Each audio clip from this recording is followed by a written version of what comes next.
nous sommes rendus au dimanche de Saint Pierre et Paul, martyrs à Rome.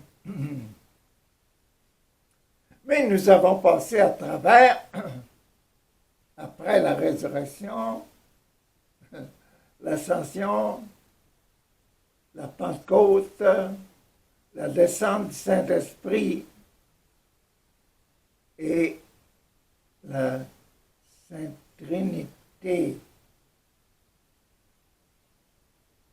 Et le dernier dimanche passé, c'était l'Eucharistie. Eucharistie, le don de Jésus pour son peuple. Donc, après l'Eucharistie, le Saint-Esprit et l'Église nous demandent d'aller un peu plus loin, de venir dans nos vies. C'est pour ça qu'il nous présente Saint-Pierre et Saint-Paul. Pardon.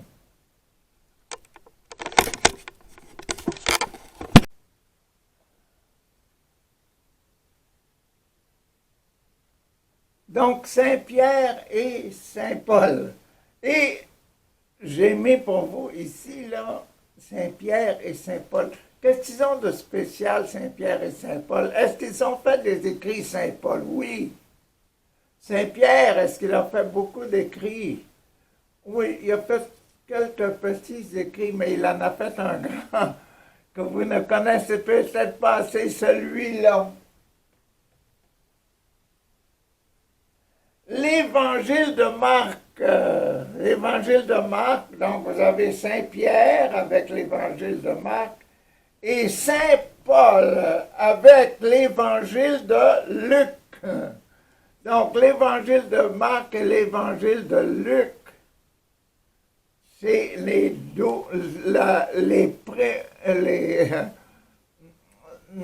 l'héritage que nous donne Pierre, le lion, et Paul, ce que je vous ai souvent donné, l'autel avec les pattes, le poignard rentré dans l'offrande du centre, l'Eucharistie.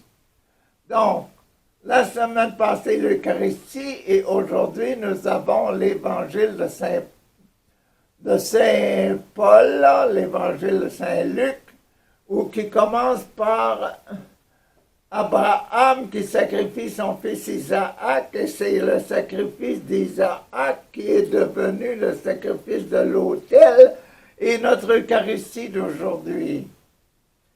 Donc, c'est ça que nous avons, le grand mystère d'aujourd'hui. Et l'évangile d'aujourd'hui, c'est l'évangile de Saint Matthieu. L'évangile de Saint Matthieu. Donc, nous avons trois évangiles.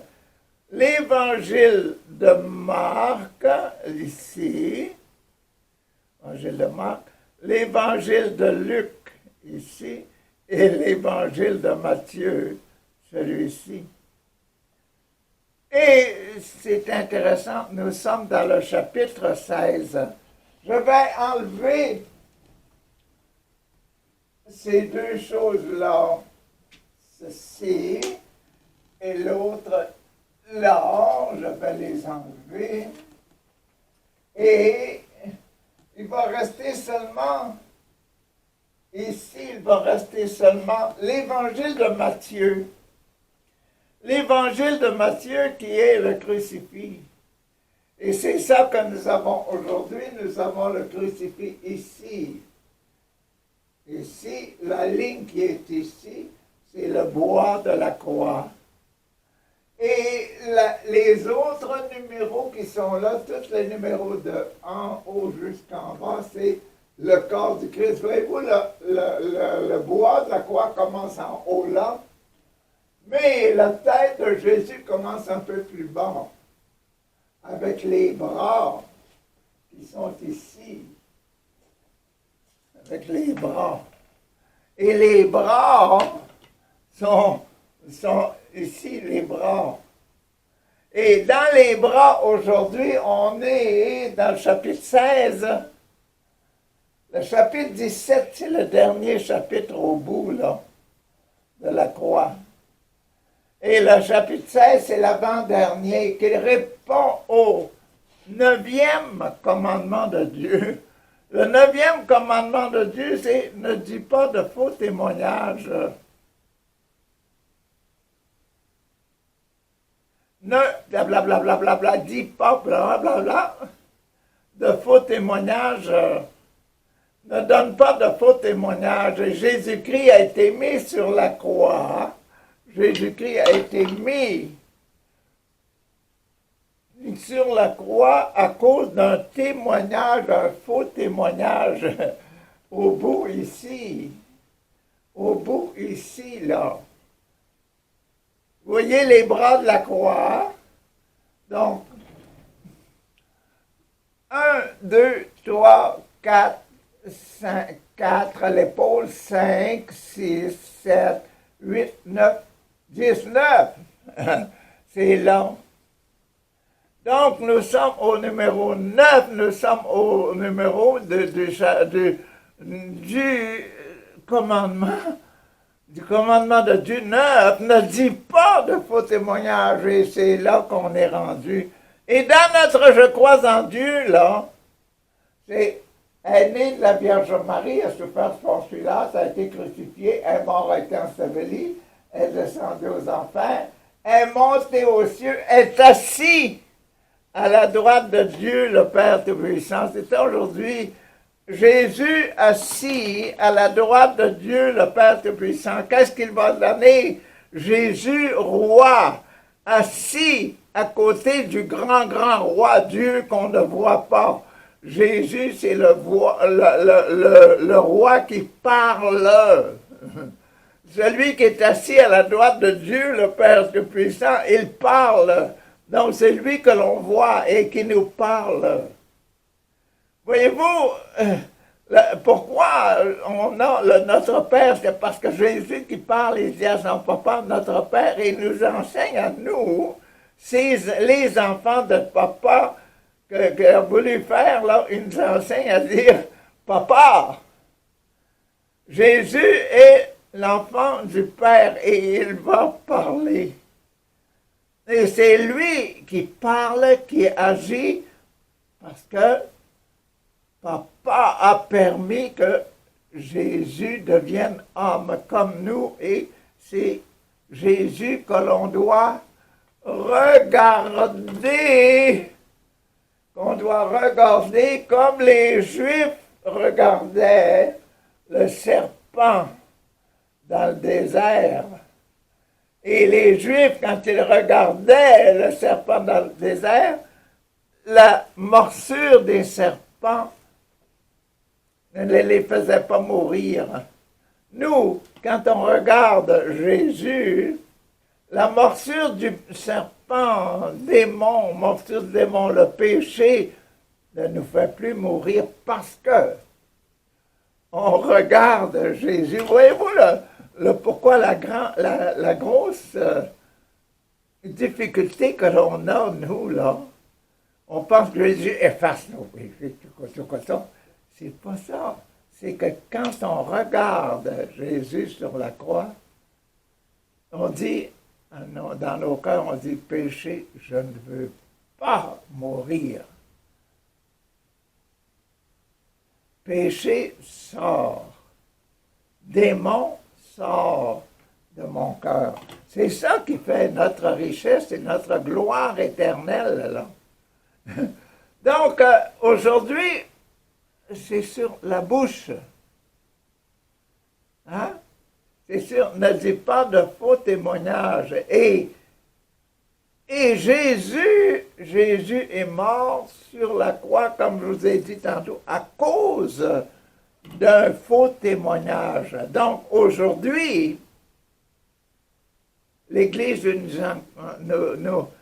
en nous donnant Saint-Pierre et Saint-Paul, Saint-Pierre et Saint-Paul, les deux évangélistes, là, hein, les deux qui nous ont donné en héritage Saint-Pierre, l'évangile de Marc, Saint-Paul, l'évangile de Luc, les deux assistants, tandis que l'autre, l'évangile de Jean, c'est lui-même Jean.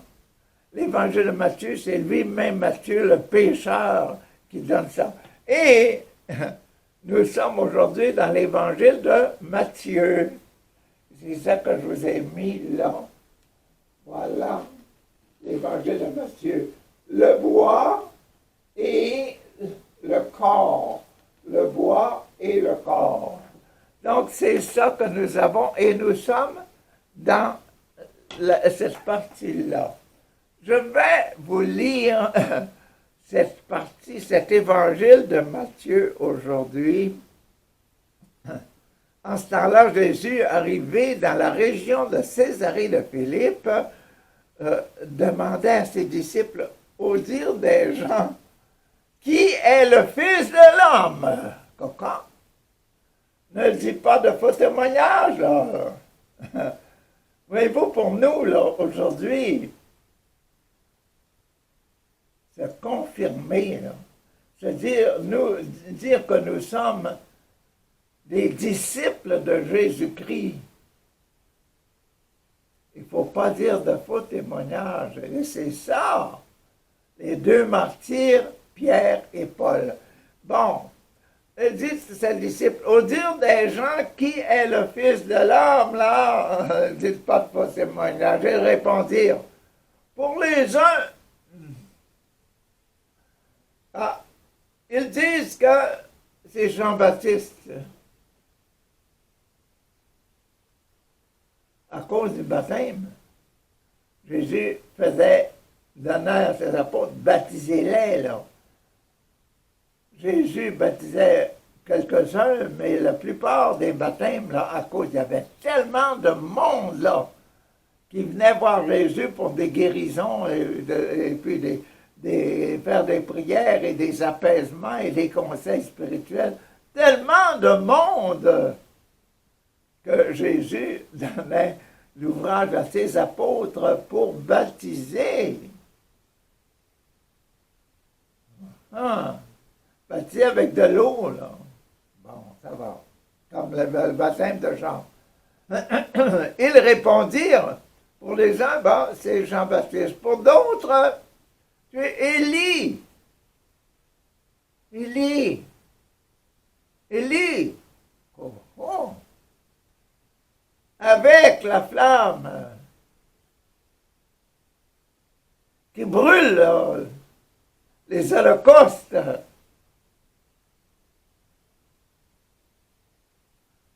Élie, après que Dieu avait consumé les offrandes d'Élie, parce que les serviteurs de Moloch, là, que les gens, dans le temps du roi, le roi dit, mes chers amis, vous autres, vous avez dansé pendant des heures et des heures, mais Élie a simplement dit, Esprit, descend. Et puis, le feu a consumé les offrandes, Élie. Pour d'autres encore, Jérémie ou bien un prophète, là, Jésus leur demanda, et puis vous, tiens encore, vous, qu'est-ce que vous allez dire de moi? Qu'est-ce que vous dites de moi? Ne faites pas de faux témoignages, là. Voyez-vous? Dans la croix, c'était bien ça. Ne faites pas de faux témoignages. Et puis, dans la béatitude de persécuté, dans la belle béatitude que Matthieu nous a donnée, c'est bienheureux ceux qui sont persécutés pour le nom de Jésus. Qu'est-ce que vous dites de moi? C'est ça. Jésus leur demande, et vous, que dites-vous? Pour vous, qui suis-je? Alors Simon Pierre, aujourd'hui Pierre et Paul. Simon Pierre, qui a fait un évangile, l'évangile de Marc. Bon. Pris la parole et dit, oh, toi, Tu es le Christ. Quoi? Oh, le Christ. Celui qui donne sa vie. Quoi? Ah, quelle est la réaction de Jésus à ça? Tu as quoi? Tu es le Christ, le Fils de Dieu vivant. Tu es le Christ de Dieu, et puis tu es vivant. Prenant la parole, Jésus, à son tour, dit, heureux es-tu. Ah, que je suis content. Sois heureux, que ton cœur se réjouisse, fils de Jonas. Ce n'est pas la chair, ce n'est pas d'être fils de Jonas. C'est pas pour ça que tu dis que je suis le fils de Dieu. Hein? Et ce n'est pas la chair et le sang qui t'ont révélé ça, mais bien mon Père qui est aux cieux. C'est bien mon Père qui t'a dit de dire au monde que je suis le Fils de Dieu, le Fils de Marie, conçu, pas par Joseph, par l'opération du Saint-Esprit. C'est profond, hein? C'est très profond. Tu es Pierre, Pierre, tu es Pierre, je suis content de toi. Voici qu'est-ce que je dis.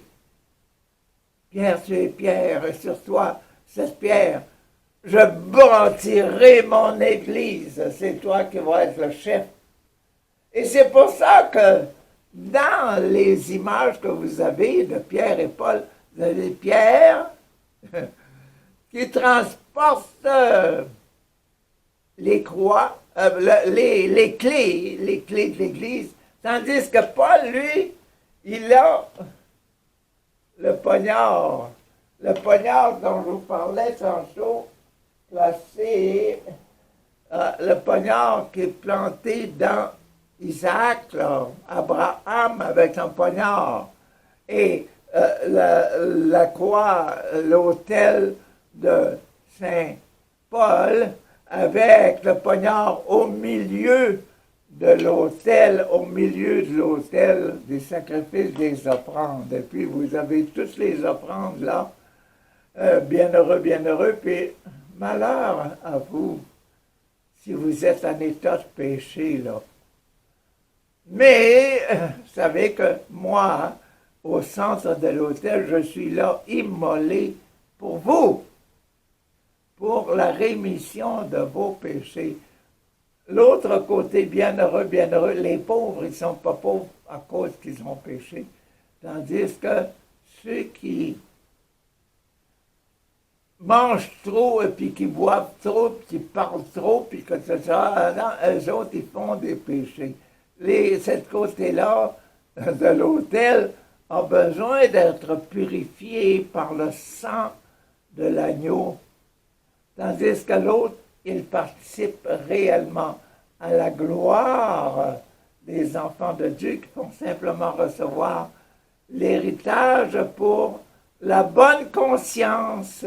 Voilà, tu es Pierre, sur cette pierre je bâtirai mon église, et la puissance de la mort ne l'emportera pas sur elle. Je te donne les clés, Pierre, je te donne les clés du royaume des cieux. C'est quoi? Quoi?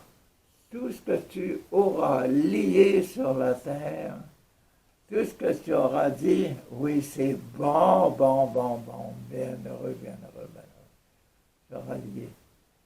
Et tout ce que tu diras, c'est mauvais. T'as péché, là. Repens-toi. Hein? Tout ça, hein? Tout ce que tu auras délié sera délié dans les cieux. Tout ce que tu auras lié sur la terre, tout ce que tu auras délié, vous autres, là, je vous enlève vos péchés. Vous autres, là, je vous enlève vos péchés. Je vous délie de ce que vous avez fait comme péché. Vous savez, les malheureux, malheureux, malheureux, malheureux. Ça nous ouvre les yeux, hein, ça nous ouvre les yeux, ça nous fait comprendre en profondeur les évangiles et la spiritualité de Jésus. Même le Notre Père, je vous en ai parlé. Bon, c'était ça qui était dans l'Évangile. Qu'est-ce qu'il y a dans les deux autres écritures, là, aujourd'hui? La première lecture, elle est dans les Actes des Apôtres au numéro 12, à la fin de la première partie des Actes des Apôtres. Actes des Apôtres séparés en trois. La partie encore où Saint-Pierre est là. Mais on est dans le fin, tu sais, la crosse là, on est dans le fin de la première, on est là aussi dans la partie de la premier bâton de la marche des apôtres, des actes des apôtres. C'est là qu'on est là. Donc on voit que la mort est proche. Bon, voilà. Donc c'est ça là. Donc, à cette époque, le roi Hérode Agrippa se saisit de certains membres de l'Église pour les mettre à mal. Il supprima Jacques. Pourquoi? Frère de Jean, en le faisant décapiter.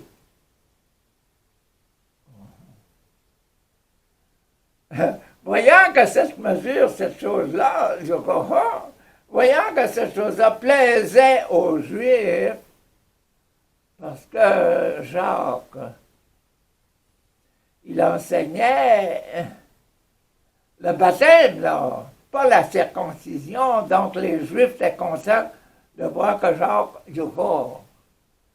enlevez-le de notre vue. C'est quelqu'un cette semaine, un pasteur, qui dit, Richard, il y en a un là, qui a fait des grosses affaires de l'Église, des grosses bêtises. Il y a même, sur des affaires, là, il a mis des kissis, comme on dit un jour, là, des maladies, là. Puis au démon, il a parlé au démon, il a mis des maladies dans les amulettes, là. Puis pourquoi?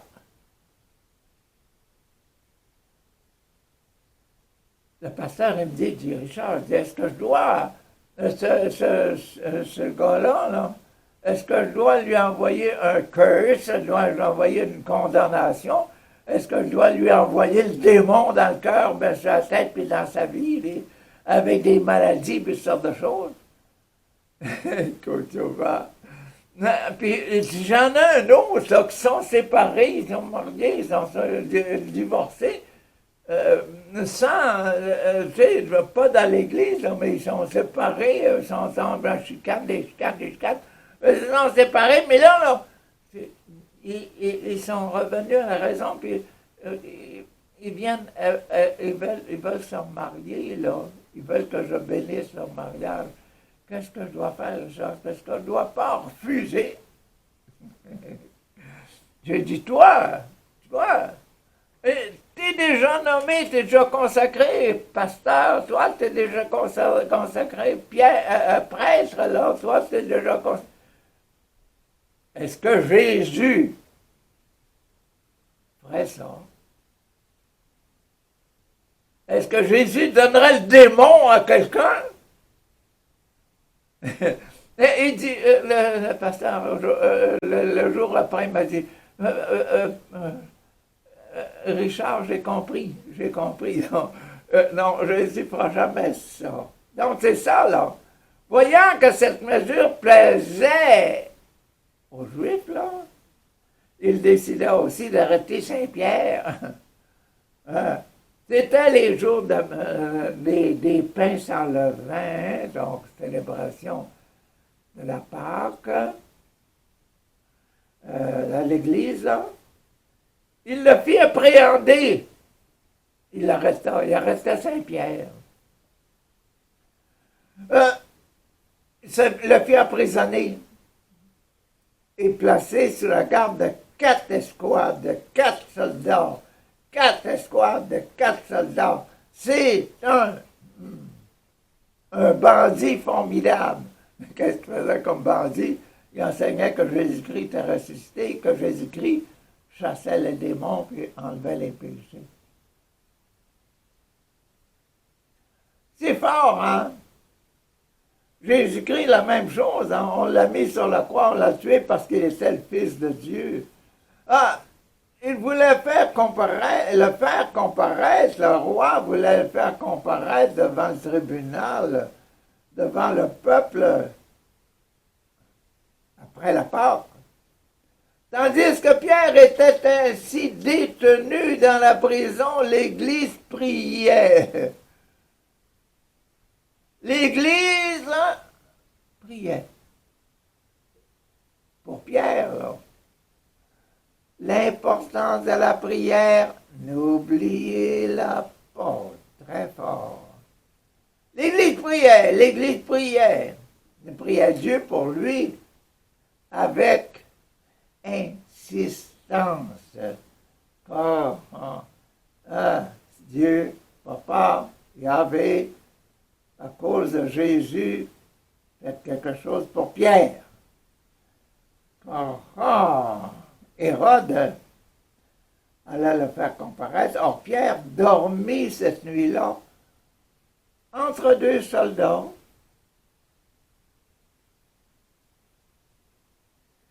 Il était attaché avec 2 chaînes. Sur quoi? Les pieds.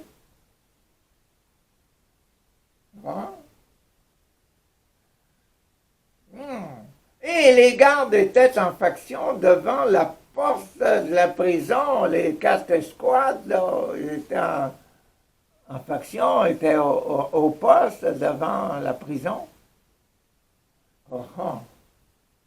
Et voici que survint l'ange du Seigneur. Donc, invisible de tout le monde, excepté Pierre. L'ange du Seigneur, et une lumière brilla dans la cellule.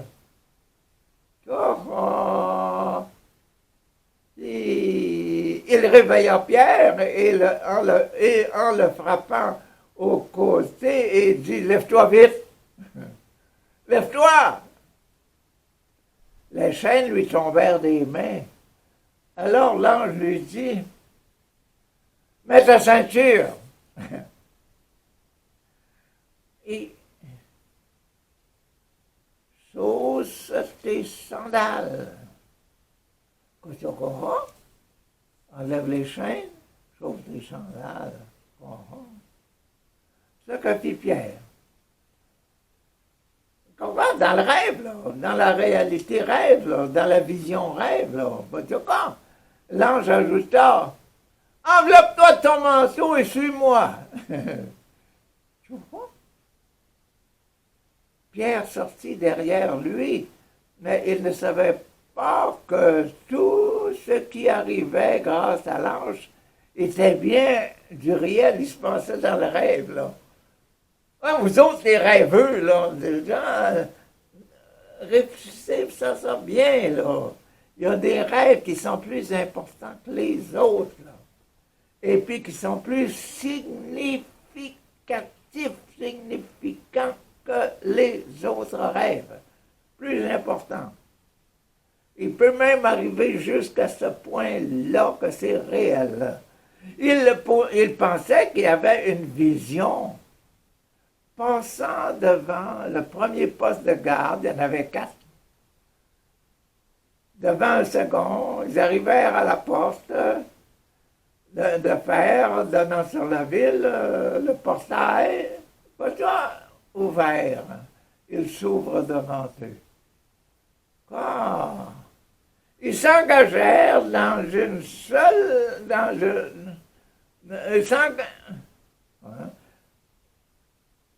Ils s'engagèrent dans une rue.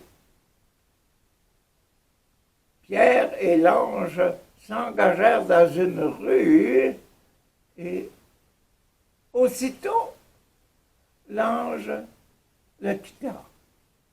s'en alla. Où est-ce que tu es? Alors, se reprenant, quoi? Est-ce que je suis? Pierre se réveille. Bon, Pierre se reprenant, Pierre dit, oh,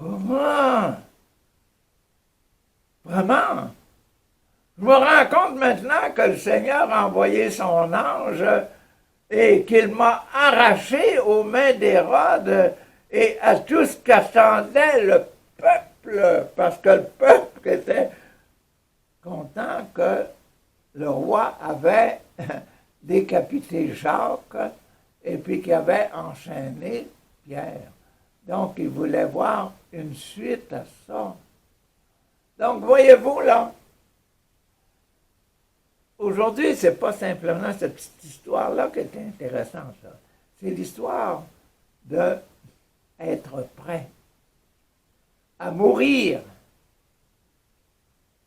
être prêt à accepter la mort.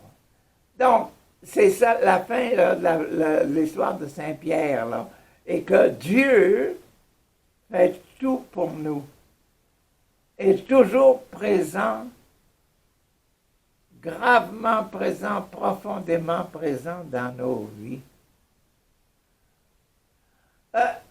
La deuxième lecture, la lecture d'aujourd'hui, elle est dans Saint Paul, Pierre, Paul. Donc, un petit morceau de Saint Paul, qu'est-ce qu'il dit, lui? Saint Paul dit à Timothée, bien-aimé, moi, je suis déjà offert en sacrifice, je suis déjà en prison. Là. Le moment de mon départ est venu, je suis vieux. Là. Le moment de mon départ, le moment de mourir est arrivé. Suivez bien ça.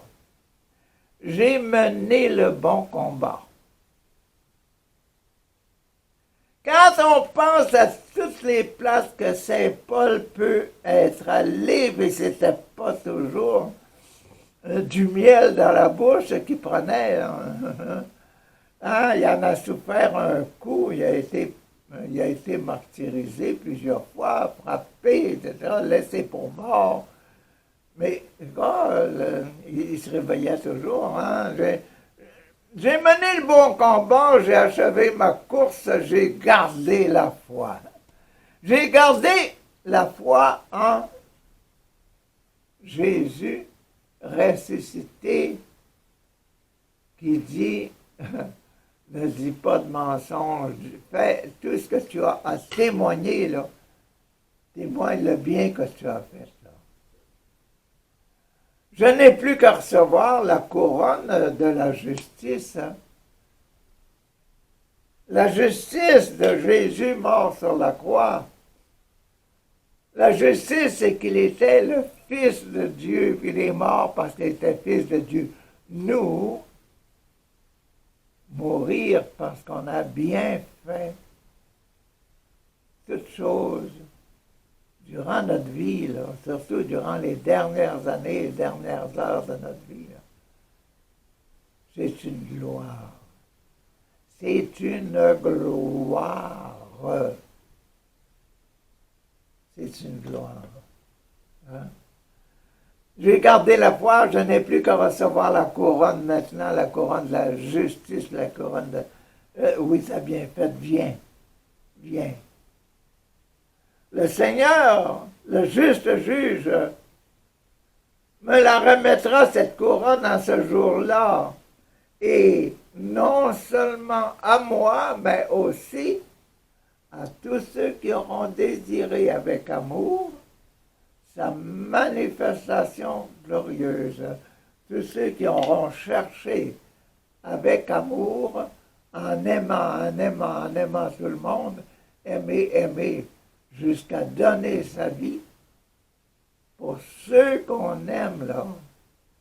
Ceux qu'on aime, notre pays, notre nation, nos élèves, nos enfants.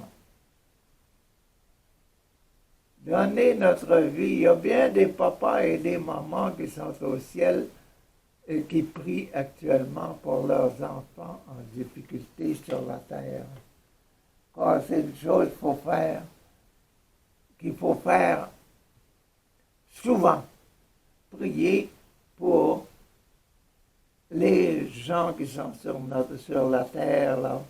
Priez nos ancêtres, priez Dieu, priez la Vierge Marie et demandez à Dieu que le sang de Jésus efface tous les péchés, là, et nous donne un cœur nouveau, un cœur aimant.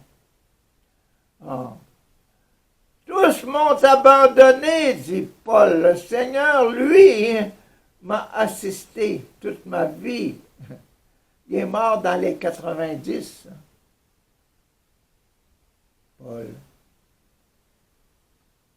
Le Seigneur, lui, m'a assisté. Il m'a rempli de force pour que, par moi, la proclamation de l'Évangile, blablabla, aujourd'hui ne fait pas de faux témoignage. C'est la leçon d'aujourd'hui, ne faites pas de faux témoignages.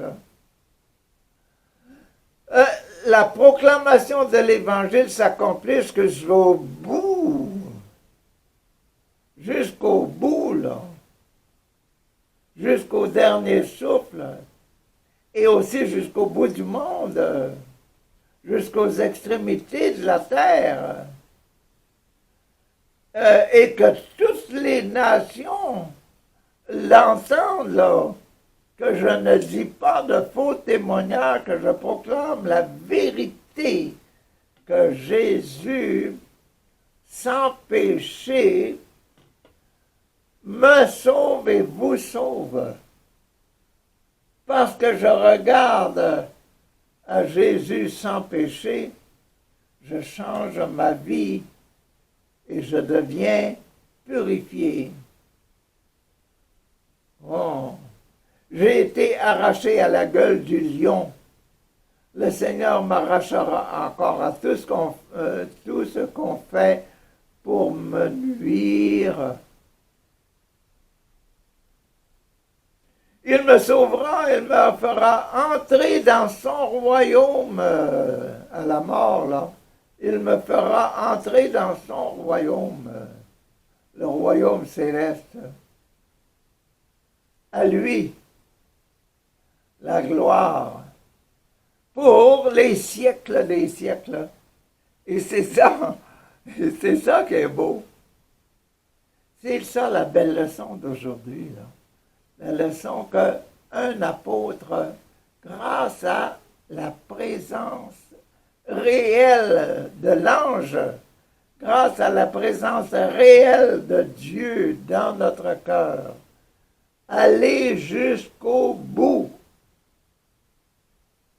et laisser Dieu ouvrir notre porte de vie éternelle. Merci Seigneur, merci pour la belle éternité que tu me donnes à cause de tous les actes d'amour que j'ai faits, amour pour moi-même et amour pour les autres. Garde-moi toujours sous l'éducation de Maman Marie, pleine de grâce, qui est et qui sera là à l'heure de ma mort. Amen.